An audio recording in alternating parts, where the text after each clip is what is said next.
Hello everyone, today we're going to teach you the grammar translation method. To begin with, in the 19th century the classic method came to be known as a grammar translation method. This method was used for the purpose of helping students read and appreciate foreign language, literature, and hoped that the students could become familiar with the grammar of the target language, and the familiarity would help them speak and write better in the native language. Therefore, a grammar translation method is a method that based on the target language, target of the grammatical competence that focus on the grammar as a basis of a language. Mm, it is like Richard 2006 mentioned that grammatical competence refers to the knowledge grammar, the account of ability in producing a sentence. Every method has its own characteristics, which should be known features to teach language. A grammar translation method also has its own characteristics, like Barton and Mauritia in 1979. In Brown 2009 mentioned that the major characteristics of a grammar translation method are okay. Classes are taught in a mother touch with little activity use of the target language. Much vocabulary is taught in the form of lists of isolated words. Long elaborate explanations of intricacies of grammar are given. Grammar provides the rules of putting words together, and instruction of focused on the form, the inflection of the word. Reading of difficult classical text is begun early. Little attention is paid to the content of the text, which are treated as exercise in grammatical analysis. Often the only drills are exercise in translating disconnected sentence from the target language into the mother tongue.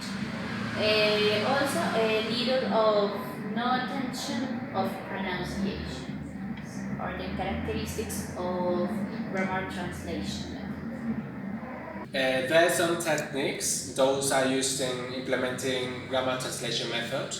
Every technique is related with the others, according to Larsson, Friedman, 2006, and they are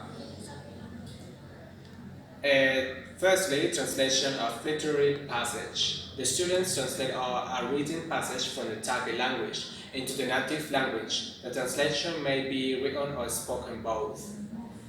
The next one is reading comprehension questions. The students answer questions in the target language based on the understanding of the passage they are read. Antonyms and synonyms. The students ordered to find out the antonym of some words in the passage. The next one is cognates. The teacher teaches the students to recognize cognates by learning the sound patterns of or spelling that correspond between the languages. Um, the next one is memorization. The students are given lists of target language vocabulary words and the native language equivalents, and they are asked to memorize them.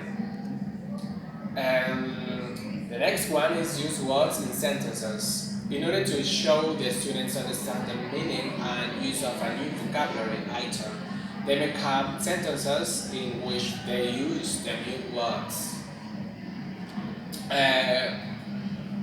And the last one is composition. The teachers give the students a topic to write about in the target language. The topic is based on some aspect of reading passage of the lesson. Okay, now I'm going to explain the advantage and the disadvantages of a grammar translation method. According to this, every method in teaching foreign language has advantage and disadvantage that should be taken into account by teachers. Grammar translation method also has some advantages and disadvantages.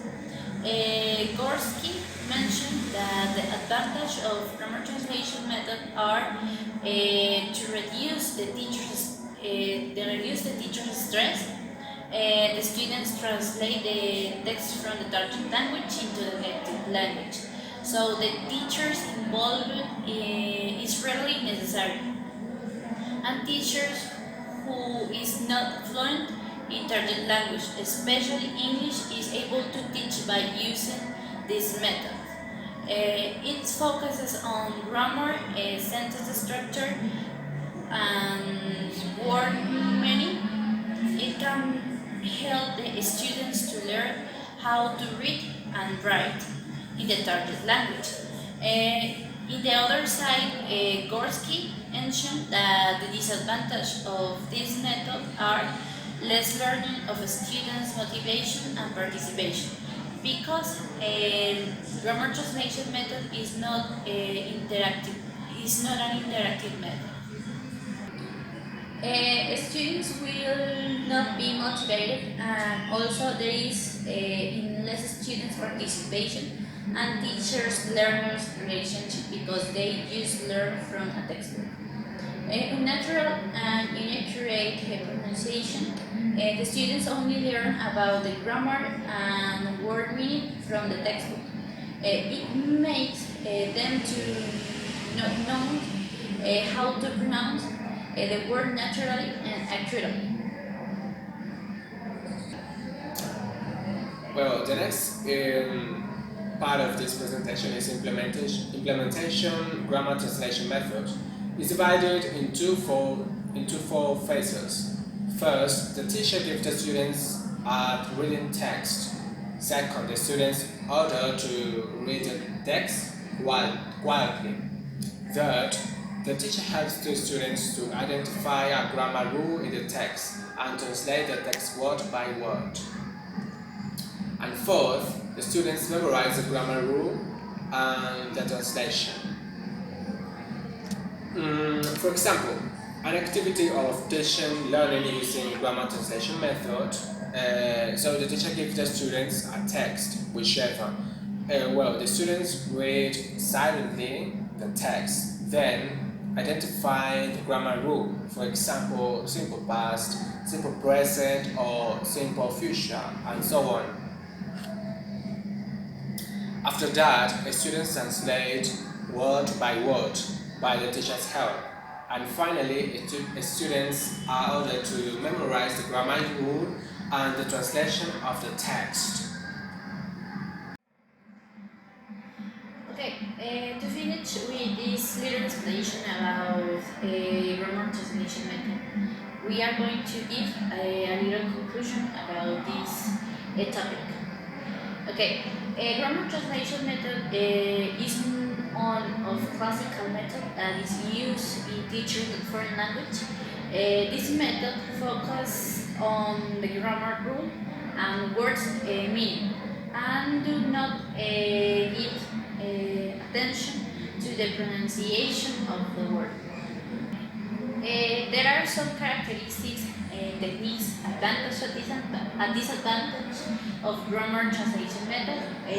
Those should be taken into account by the teachers who want to use this method in teaching foreign language in the class to avoid some mistakes.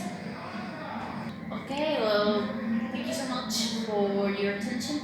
I hope that you enjoyed this video.